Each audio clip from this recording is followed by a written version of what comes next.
নমস্কার বন্ধুরা, আশা করছি সকলে ভালো আছেন। বাঙালির জীবনে আপনাদের সকলকে স্বাগত। ছেলে চায় আমার দিনটাকে খুব স্পেশাল বানাতে। ও সকাল সকাল রান্নাঘরে ঢুকে আমার জন্য ও নিজের হাতে চাউমিন বানালো। বাহ, দারুণ হয়েছে। কিন্তু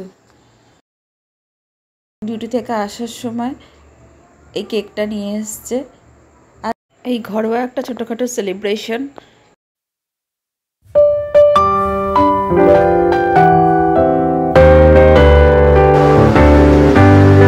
এরপর আসলো বিরিয়ানি।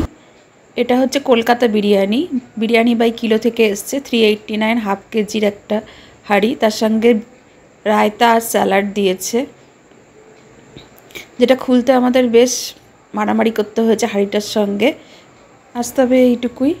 ভালো থাকবেন, সুস্থ থাকবেন, আনন্দে থাকবেন। নমস্কার।